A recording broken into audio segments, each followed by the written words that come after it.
So while having a cup of tea with tribal elders in the deserts of Afghanistan, I learned one of the most valuable lessons about sustainable security, and that is human connection is our most vital piece of it.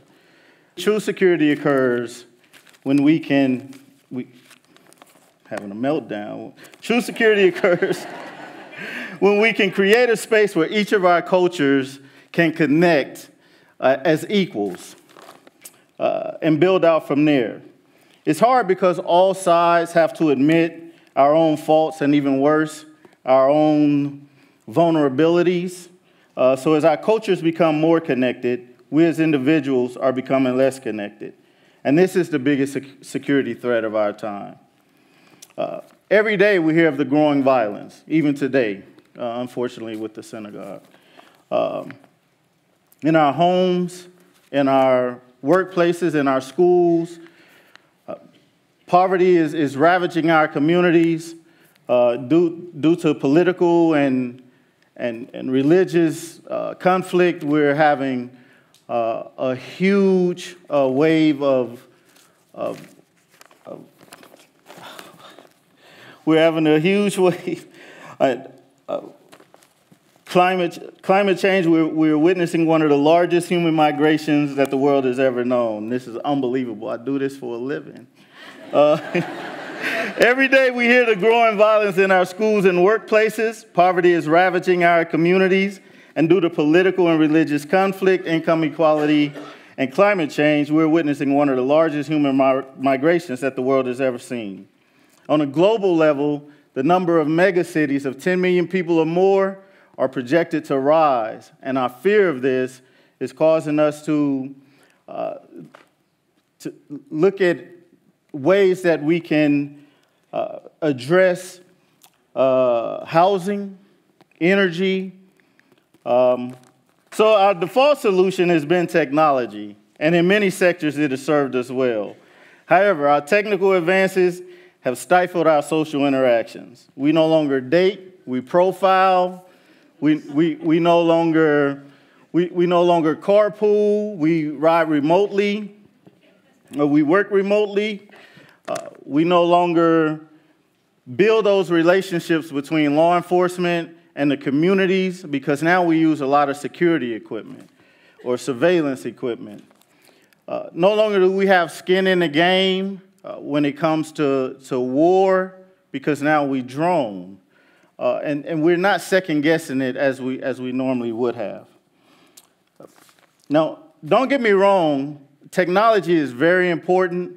It's extremely important in our lives, and in many areas it has served us well. However, my fear is that technology has caused us to stifle our social interactions. Until we find a way to stop feeding the madness, we have to build models to meet people at a human level.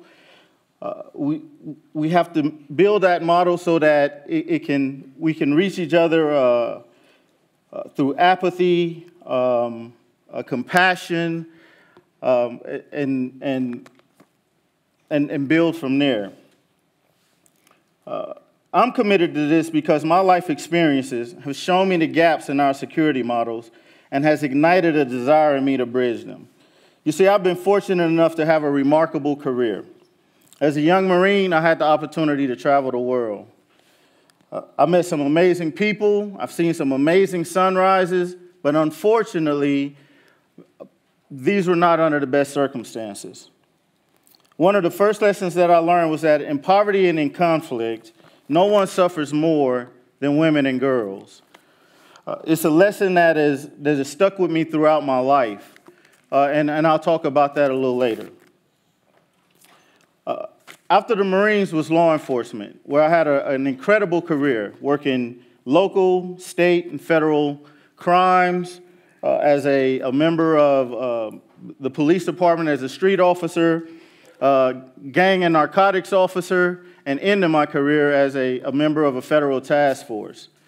My success in law enforcement was when a seasoned, grumpy officer came to me and said that no matter how frustrated we get dealing with the same problems over and over and over again, we have to think of all the houses in the communities that we don't have a problem with. And these are the people that are just trying to make it. These are the people that we're out here for. Over time, I learned that it wasn't the badge and the title that gave us the ability to reach our communities, that had the communities open up about their greatest fears.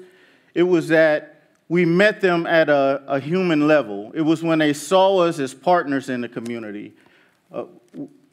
Unfortunately, there's this narrative out there that we're warriors. We're not warriors. We're community servants, and we're out here for those just trying to make it.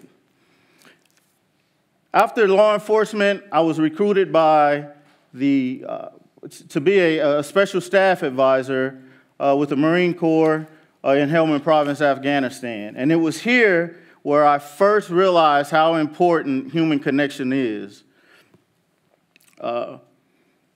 Although we were Marines, we had superior firepower, superior training.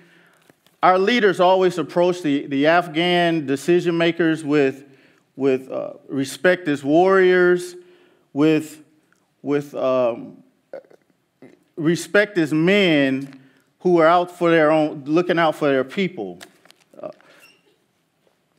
It taught me that at the core of preventing battles is not about who has the biggest guns. It's about true warriors seeing each other, showing respect, can meet eye to eye, and build on human connection. And my question was, if we can do this in the middle of war, why is it so hard for us to do it everywhere else? After the Marines, I started really thinking, and I thought, you know, this is for me, it's about reaching in three different areas, reaching out to the community in three different areas. Number one was teaching our young boys to end violence against women and girls, teaching our men to end that gender-based violence. I think it's very important that we get minorities involved in the political process.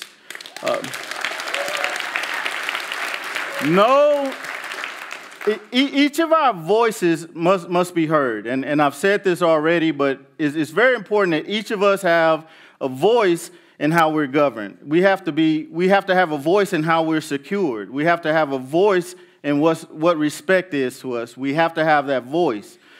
For me, I advocate as much as possible for those who don't have a voice. So I try to be as active as possible in the political process for those who can't. The third thing that I think is extremely important is that we have to get businesses more involved. The trend towards social entrepreneurship is great.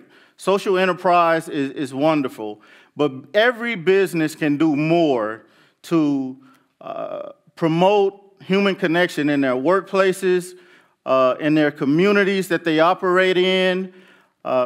It is vitally important that our human resources department engage our human capital so that we can build employee training that deters conflict.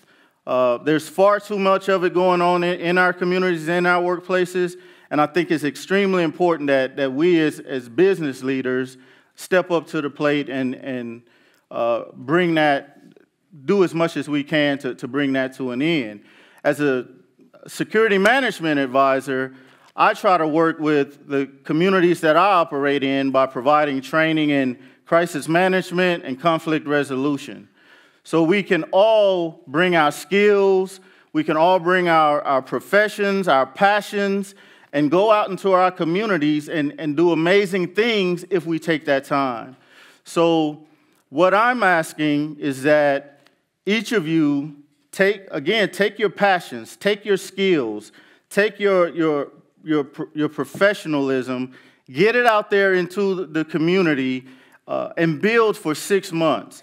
And after you see where that is, build for another 6 months, and another 6 months, and another 6 months. Because what's missing is that the security models, the world, us as individuals, we're all missing that human connection. Desmond Tutu said, "We need other humans in order to be humans. I am because you are, and I strongly believe that. And I think that each of us need to take what we have, go out into our communities, and make it a better place." In advance of all of you going out and doing those things, I thank you. I thank you very much.